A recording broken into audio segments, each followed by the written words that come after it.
Je te cache pas que j'aurais aimé te faire une intro différente de celle-ci. C'est pas ce que j'avais prévu de te filmer. J'avais plus prévu, tu vois, de te filmer un truc dans ce genre-là. Passer un peu du côté allemand. Bah, du coup, on va encore rester un petit peu du côté français. Hein. On va démonter cette chiotte. Hein. Essayer de comprendre là la casse. Mais bon, bah, si je pense qu'il n'y a plus trop grand-chose à comprendre. Hein, mais voilà. Hein. Pour reprendre un petit peu l'histoire, du coup, j'avais filmé il y a un an le montage de ce putain de turbo. Beaucoup trop gros. TD05 20G déporté. Ce qui en plus ne plaide pas à ma cause. Du coup, j'avais essayé plein de montages avec ces injecteurs-là. Ça, c'est... Enfin, il y a des nez dessus de DSSR, c'est des 240. Et bah, ça marchait un peu mieux, c'était pas mal. Mais bon, ça me... Enfin, en gros, ce turbo-là, t'as vu, il m'avait gonflé. J'étais reparti sur un TD04 19T, tu vois. Un petit peu plus petit, mais plus gros que celui que j'avais avant. TD04 13T. Je pourrais en mettre quelques petites photos, là, si je peux. Et puis voilà quoi, en vrai ça roulait pas trop mal là, la dernière fois que j'ai roulé avec, là ça prenait 3 bars quand même.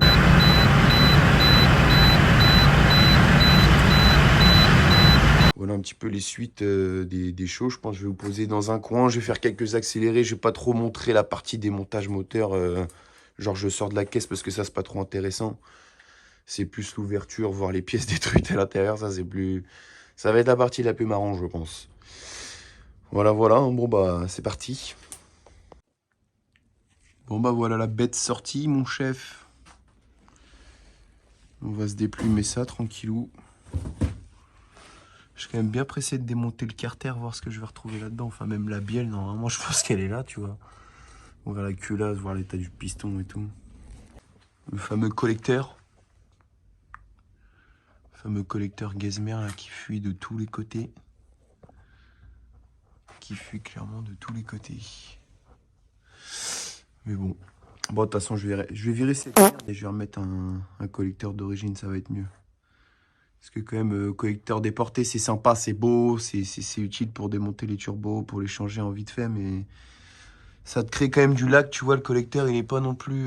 il est bien, j'avais testé avec le truc de la flamme, là, un peu, là, comme tout le monde fait, là.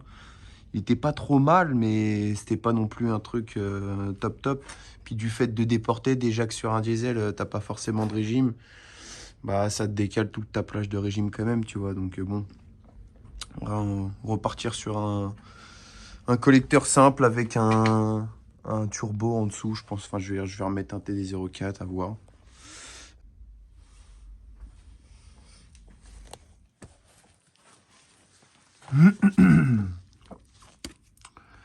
Je sais pas si tu la vois, la fissure là, juste ici.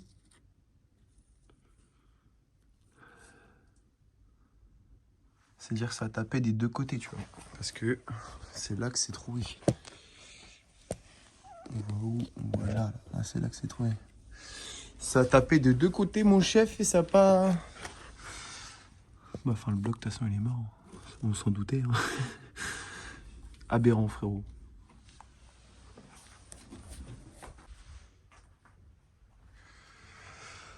Là, on commence un petit peu à rentrer dans le vif du sujet. Limite, si on prend une pince, là. Attends, hop. Ah, tiens, le morceau, là, il est déjà à moitié pété, là. Hop. Coucou. Oh, putain.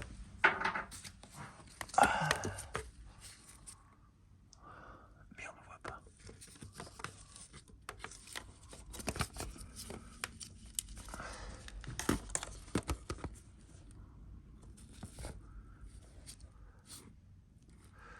Je sais pas si tu vois tout là-bas, là, au fond, là.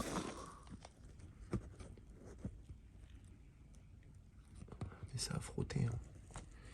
C'est beau. C'est de la mécanique de précision.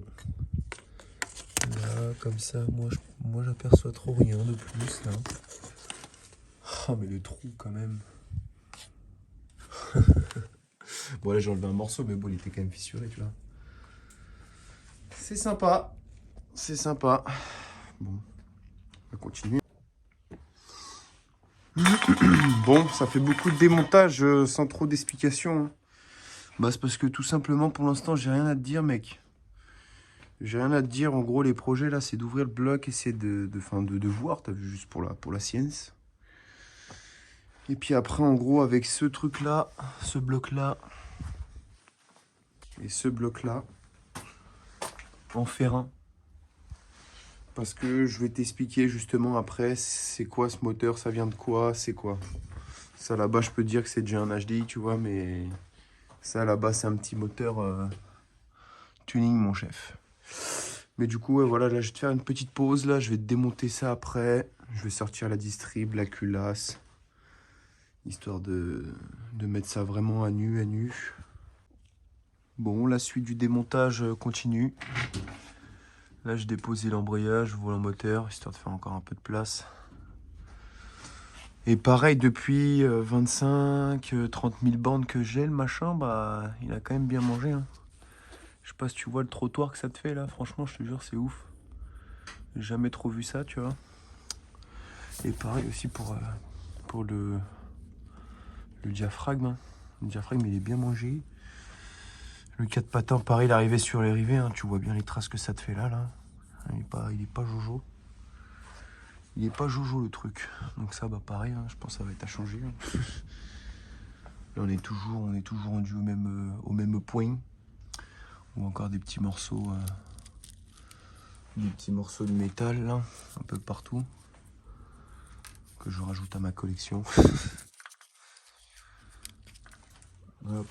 Et puis ouais, j'ai prédesserré déjà le carter d'huile. Donc là, on arrive au moment fatidique. J'ai vidangé. On voyait trop rien dans le vidanger, hein. Mais je pense, enfin, si un petit peu de morceaux, même pas, si, ouais, de la limaille quand même, mais bon. Bon, pas très flagrant, je pense que ce sera toujours, surtout là-dedans, que ça va être aberrant. Donc voilà, petite dépose de carter, reste branché.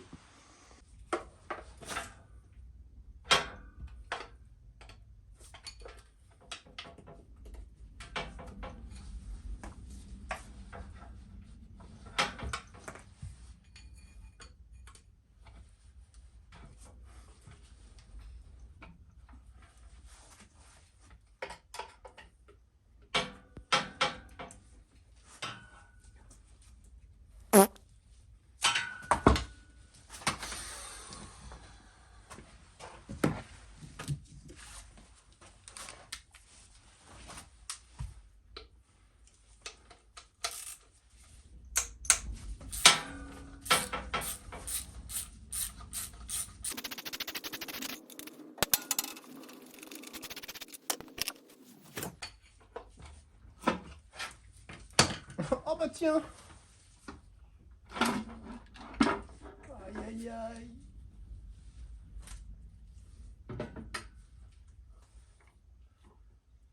Aïe aïe aïe. Oh putain.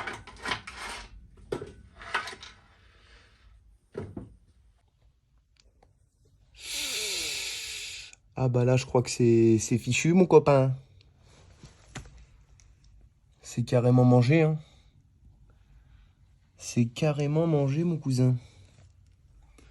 Putain. Regarde-moi la pompe à huile. Ça a tapé là. Et je sais pas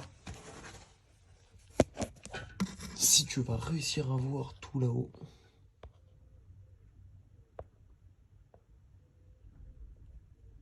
Oh, bâtard! Putain de lampe de merde. Attends. Ah. Guette le piston. Aïe aïe aïe. Il est de travers comme un chibron. Putain. Ah là là. Bon. Faut que... Faut que je pose ce putain de merdier là-dessus. Et que je te mette ça les tripes à l'air. Et je vais continuer à te la démonter comme la voisine. Et c'est parti.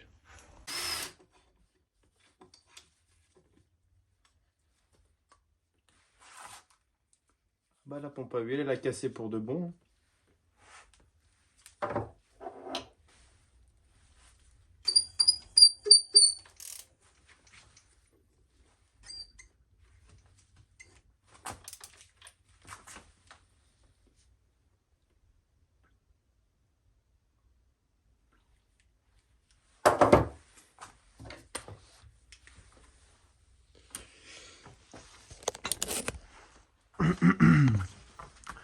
Tiens, celle-là, j'avais pas fait gaffe là. Bah déjà, c'est celle-là qui siffle. Et en plus, elle est toute sèche. C'est comme si elle avait surchauffé sa mère, tu vois. Donc là, tu vois, là déjà, le moteur, il est pas vraiment bloqué, mais j'ai tout aligné. Je vais sortir les coussinets de bielle. Et puis, enfin, les coussinets, les chapeaux de bielle. Et puis voilà.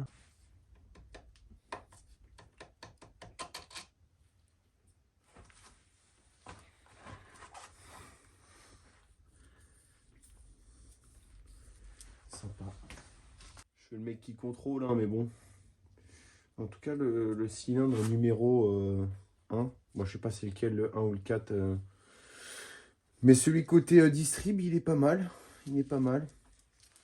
Je sais que chez Renault, le cylindre numéro 1, quand c'est un moteur à distrib, enfin à courroie de distribution, c'est côté BV. Donc là, du coup, peut-être cylindre numéro 4. Je sais pas. Est-ce que je m'en bats les couilles? Oui. Donc, tac. Regarde l'étendue des dégâts. Le truc, il est collé dessus. Le truc, il est collé dessus, ma couille. Donc bon. Je vais essayer de te sortir ça. Je vais te montrer ça un peu plus près.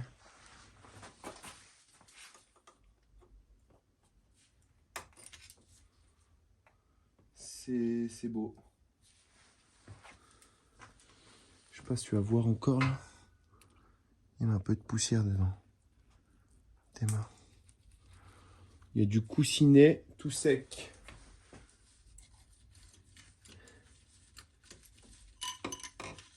Guette l'autre morceau, mon chef. Je te mens pas. Hein. Il y a de la poudre dedans. Tu vas te faire un petit rail. Putain. Aberrant. Aberrant. Bon bah je vais me péter le vilo. Je vais me le péter, ça va être vite vu. Putain.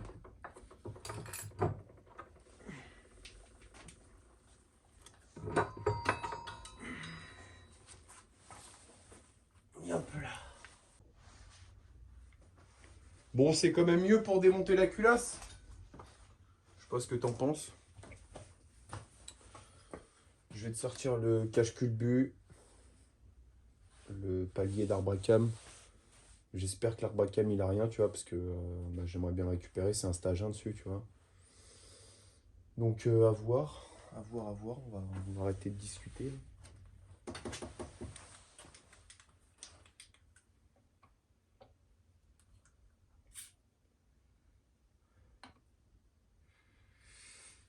Oh putain, fais chier. Ah, je sais pas. Il est un petit peu chauffé, mais on va peut-être que ça passe. Hein.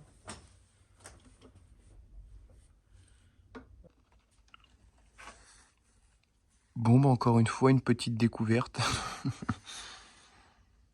Un petit linguet qui a voulu prendre son indépendance. Bon, le reste après ça va. Hein. Le reste ça va, l'arbre à cam pareil. Hein. Il est un petit peu rayé là sur celui-là. Après les autres ça va en soi. En soi, après les cams, tout ça. Lui il est un petit peu frotté aussi. On voit pas trop bien avec lui là, désolé. Mais peut-être que lui il va être récupérable du moins. Ah là là, je suis pressé de voir ce qu'il y a là-dessous quand même. Bon, j'enlève la culasse en vite fait et on se retrouve. Culasse déposée. Donc là, ça va, il n'y a pas trop de... Il n'y a pas trop de dégâts. Bah, le linguet, il a fait fusible, hein, comme on voit dans la partie d'avant. Et puis après bah, du coup, j'ai sorti le piston. J'ai bien regardé en gros au-dessus, là, j'ai un peu nettoyé de ça, voir s'il n'était pas fissuré d'en haut, tu vois. Parce qu'en gros, la cause, enfin, je voulais un peu savoir la cause. Donc là, je partirais plus sur genre ça qui a pété, tu vois. Une vis de bielle qui a pété. Ce qui a fait du coup que ça a cassé la bielle. Ce qui fait que ça a cassé la bielle, ce qui a tapé là-dedans partout. du coup, ça, bah, forcément, ça a fissuré un peu de tous les côtés, tu vois. Au début, j'étais un peu sur une autre hypothèse, peut-être une mauvaise carto, trop chargée, ou je sais pas, ou tu vois ce que je veux dire. Et je m'étais dit peut-être que le piston, lui, était fissuré, ce qui avait du coup engendré casse de la bielle et ainsi de suite, tu vois. Mais là, du coup, je dirais plus que non, c'est l'inverse. C'est vraiment un goujon qui était fragile et que ça a pété, tu vois, mauvaise huile ou je sais pas, tu vois. Je te cache pas que ça faisait un petit moment que je l'avais délaissé, la bagnole, je roulais plus trop avec. Justement, tu vois, je l'avais repris après pas mal de temps d'inutilisation. Je voulais la remettre en route, je voulais même redécaler mon turbo, enfin le remettre derrière, parce que le montage déporté, bah t'as vu les fuites que ça me fout, c'était la merde un peu et tout ça, tu vois. Même pas eu le temps au final, j'ai roulé 100 bornes avec, même pas, ça a pété.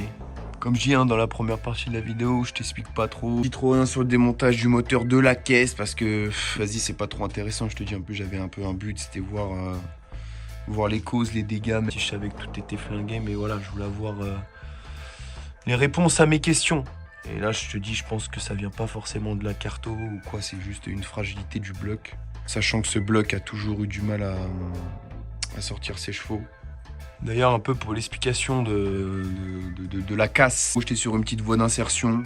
Une ligne droite avant la voie d'insertion. Une petite ligne droite, j'étais en deuxième. Je tire la deuxième, je tire la troisième. Je prends le virage, tranquillou. Là, j'arrive du coup sur la fameuse voie d'insertion. Je commence à accélérer, mais j'étais pas forcément plein gaz. Même si j'accélérais quand même bien, tu vois, j'étais pas forcément plein gaz. Et je sais pas, ça a dû péter vers 3200 tours, 3500 tours, un truc comme ça. Et je te dis, j'étais pas en pleine charge et je devais être à 1 bar 5 de pression de turbo, tu vois. Et le truc, il a brasé, ça pète. T'entends des morceaux qui partent dans tous les coins. J'appuie sur l'embrayage, tu vois. Je me laisse couler le temps que, tu sais, je percute. C'est parce que moi, il me faut un petit peu de temps, tu vois. Le temps que je percute, machin, je me dis, wesh, mais le moteur, il tourne encore, bâtard. Le moteur, il a pas calé. Du coup, vas-y, tac, je continue un petit peu sur la bande d'arrêt d'urgence. Il fallait que je me mette un petit peu en sécurité, tu vois. J'ai continué, je crois, sur 1 kilomètre, un petit peu moins, tu vois. Au moment d'éteindre le moteur, enfin, je te dis, ça couinait dans tous les sens, d'où le couinement que tu vois, t'entends dans la vidéo un petit peu avant. C'est qu'en fait, le truc, enfin, ça niquait la pompe à huile, tu l'as bien vu, hein. Niquait la pompe à huile là, donc forcément, ça devait plus rien aspirer, tu vois. Ça devait plus rien aspirer. Du coup, bah voilà, le moteur, il était pas lubrifié. La chance, quand même, ce que je dis, c'est que l'arbre à cam qui est derrière, lui, il a pas trop de dégâts. Mais en gros, voilà, hein. Après le dépanneur est arrivé, mon chef. On a tracté la bagnole sur 50 bornes. Enfin, je t'explique pas les petites péripéties qui font plaisir, tu vois. Mais voilà un petit peu pour l'anecdote, comment ça s'est déroulé. Après, je peux m'en prendre qu'à moi-même aussi, tu vois. Parce que bon, quand j'avais fait mes premières vidéos, pour ceux qui suivent un petit peu, du TD05, la 20G, vu que je voyais que ça marchait pas trop, que ça me prenait la tête, que machin, que ceci, cela. Bah, enfin, clairement, la caisse, je l'ai laissé de côté. Je l'utilisais pas trop. De temps en temps, un soir, ça me prenait. J'allais au Rasso le vendredi, je lui mettais sa mère. Enfin, comme je dis, fallait s'y attendre, tu vois. En plus, j'ai essayé plein de cartos différentes, avec plein d'injecteurs, avec plein de machins. Le truc, tu sais, qui encrasse bien l'huile comme il faut, tu vois. Puis, bah, si ton huile, elle est encrassée, que t'as pas une bonne lubrification, bah voilà, tu vois. Enfin, enfin, il y a rien qui va, tu vois. Donc après, je sais pas si je peux dire que c'est de ma faute. Mais bon, voilà, après, c'est peut-être aussi le moment de passer sur quelque chose de un peu mieux, tu vois. Je vais t'expliquer un petit peu après. Ça arrive, ça arrive. Après, voilà aussi, ça fait 4 ans que la caisse, elle est comme ça. Enfin, que la caisse, elle est comme ça. Pas réellement dans cette config-là, mais bon. Ça fait 4 ans que j'ai commencé à la préparer. Que j'ai mis... Il a 4 ans l'embrayage, là, mon pote, hein, mine de rien. Donc, tu vois, il a quand même bien tenu, mais 4 ans, bah voilà, quoi. Voilà, voilà. Hein. Il arrive ce qu'il arrive. Hein. Avant, tu vois, j'avais ça comme turbo. Un GT22, je crois que j'ai déjà dit dans mes anciennes vidéos, tu vois. Mais en gros, j'avais ça comme turbo. Un turbo d'origine hybride GT22. C'était pas trop mal, ça chargeait bien en bas, tu vois. Mais arrivé dans les tours, t'étais vite à bout de souffle, tu vois. On regarde un petit peu le cimetière à turbo, mon chef. Donc voilà quoi. Bon après comme je dis, c'est peut-être pas plus mal que ça arrive, tu vois, ça permet de passer à autre chose. En plus voilà, moi là j'ai envie de tester quelque chose de différent, tu vois. Là, on est un peu dans le dur. C'est pour ça que même j'avais entre guillemets un petit peu prévu le coup. Ce que je te parlais tout à l'heure, là, tu vois, là, j'ai un bloc, là, ça c'est un 2 litres de... Non, ça, c'est un 2 litres HDI, tu vois. J'ai vendu la mèche. Et le 2 litres 2, il est là, mon chef. Et c'est ça un petit peu la subtilité. Essayer de monter un 2 litres 2 dans la merguez. Et si je dis pas de bêtises, pas c'est inédit, tu vois. Mais du moins, celui qui l'a fait, il l'a pas crié sur tous les toits. Après, crois pas que je me prends pour un sorcier ou je sais pas quoi, tu vois, ou un dieu du tuning, du HDI, de je sais pas quoi, rien du tout. Je vais juste essayer quelque chose. Pour ceux qui connaissent un petit peu, je sais pas si vous connaissez le moteur 4HY qui est monté sur les boxers, les camionnettes Peugeot, Citroën de l'époque un peu, tu vois. Et c'est un 2 litres 2 monté avec une culasse 8 soupapes. Donc cette culasse là en fait, tu vois, la culasse du 2 litres.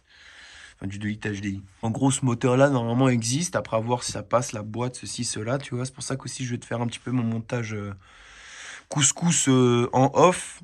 Faire ma salade. Et une fois que je serai sûr que tout passe, que tout monte, que ceci, cela, bah, je te dis, je filmerai ça. Et puis voilà, je te montrerai un petit peu les trucs. Là-haut, je crois que normalement, tu vois, je te dis, j'avais un peu tout prévu.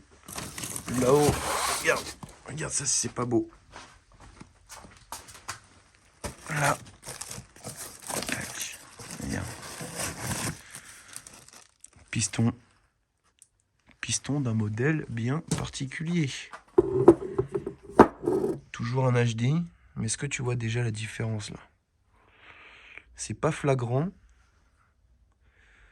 C'est pas flagrant du tout même, mais regarde, le diamètre de ça et de ça, tu vois. Donc ça peut quand même faire plaisir. Après, tu vois, par contre, à voir pour faire tailler les soupapes. Enfin, je te dis, il y a un petit truc à faire. Laisse-moi mijoter ça. Et je te refais une vidéo bien propre du truc monté, quoi. Enfin, peut-être pas du truc monté, mais en t'expliquant en détail ce qu'il faut faire, ce qu'il faut prendre, quelle courroie, ceci, cela, parce que je me suis renseigné. La taille de la courroie, elle est un peu différente. Enfin, voilà, quoi. Et enfin, en gros, pour un peu t'expliquer, déjà, je veux juste récupérer ce bloc avec le vilebrequin qui est là, que tu vois par terre. À l'arrache, mon cousin. Et puis récupérer tout l'interne du 2 litres. Donc, pas de celui-là, mon chef, hein, j'ai pas récupéré la bielle qui est en morceaux. Mais récupérer ça, la pompe à huile du coup qu'il y a là-dedans, le carter, enfin tout le tralala, tu vois, essayer de faire un bimoteur, tu vois. Et puis bah, je te dis, si ça marche, je te filmerai ça, je te montrerai bien tout. Voilà quoi. Tu vois, c'est ce que je te montrais aussi dans la première partie de la vidéo. De bas, j'avais prévu de te filmer ça, mec. De bas, j'avais pas prévu de te parler de Peugeot. J'avais prévu de parler d'Allemande, de Seat, de trucs de Timal, qui fument et qui voilà quoi. Mais bon, bah du coup, ce n'est que partie remise. On reste branché parce qu'il y a quand même un peu de belles pièces là. Je sais pas si tu constates un petit peu l'ampleur des dégâts aussi là. Arbre à cam, vis de culasse ARP. Volant moteur allégé, 4 patins, buté renforcé, enfin tout ce qu'il faut, t'as vu, piston retravaillé derrière, la petite boîte jaune, trimétal. Le turbo c'est un 2262 VKLR sur roulement. Donc voilà, en vrai je te dis de base j'avais prévu de sortir ma future vidéo YouTube, était normalement dédiée à ça. Entre temps, je voulais remettre cette saloperie en route pour du coup m'occuper de la Seat. Sauf que bah, le destin en a décidé autrement. C'est pour ça qu'on en est là aujourd'hui. Mais bon, en tout cas, reste quand même branché parce que, enfin, tu vois qu'entre la 306 et la Seat, il y a un petit peu de budget, il y a un peu de pièces. On va essayer de faire des choses, des belles choses avec tout ça, tu vois. Sortir des chiffres. Et puis voilà. Bon, en tout cas, enfin ça, cette partie-là, je pense que tu peux attendre encore un peu parce que bon, on va déjà s'occuper du mazou français, mon chef. Je reviens pas à ce qui m'arrive quand même. Surtout, je te dis, j'ai vendu une caisse pour la petite anecdote, pour l'histoire un petit peu Rivier, tu vois. J'avais une Clio quand je roulais un peu tous les jours avec. Enfin, c'était mon daily, tu vois. Je l'ai revendue. La veille que ça casse. J'ai vendu la veille. C'est pour ça que le lendemain que j'ai vendu ma caisse, bah je roulais avec celle-là, tu vois, vu que j'avais vendu l'autre. Je m'étais dit, bah cool, comme ça, je roule avec la 306, je peux préparer la Seat, comme je viens de te l'expliquer.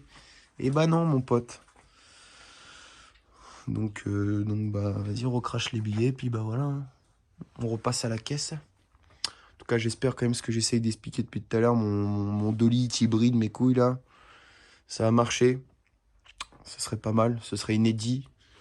Du fait quand même d'augmenter l'inciladré, le rapport volumétrique et tout le tralala, je pense que ça pourrait quand même faire que du bien. Aider à charger les TD04 qui sont des turbos quand même un peu de structure ancienne, tu vois. Et puis voilà un petit peu les choses qui vont arriver, quoi. Après, attention quand même, hein, je ne m'approprie pas ce projet. J'en ai discuté avec plusieurs personnes, tu vois. Donc, je tiens quand même à préciser que ça vient pas de moi, que je ne suis pas, encore une fois, le savant fou du HDI. Je me prénomme pas qui que ce soit. Je te dis, j'avais prévu de te filmer un truc vraiment, voilà, sympa. Une prépa complète, avec de la carrosserie, avec tout. Mais non, mais non, mais non. Donc bon. En tout cas, reste branché, n'hésite pas. Abonne-toi, commente, pose des questions. Viens même sur mon TikTok aussi. Là, je t'avoue, je suis un peu plus actif sur TikTok. Je suis un peu plus marrant aussi, je crois, sur TikTok. Parce que je t'avoue, se mettre dans la peau d'un personnage, entre guillemets, de YouTube, c'est un peu bizarre, tu vois. De mettre à l'aise avec la caméra, c'est pas facile, tu vois bien. Donc bon, on essaie de faire ce qu'on peut, le mieux. Et puis voilà, quoi. Bon, en tout cas, j'espère que ça vous a fait plaisir de regarder ça. Mais restez vraiment bien branchés parce que là, t'as vu, c'est pas pour rien que je vais parler. Parce que bah du coup, il faut déjà que je répare quand même toute cette merde. Ouais, non, enfin, tu vois bien, n'empêche, les petits trucs que je te filme à droite à gauche, quand même sympa. Abonne-toi, aime, commente, je te dis, on est là, on kiffe, on kiffe. Allez, big up!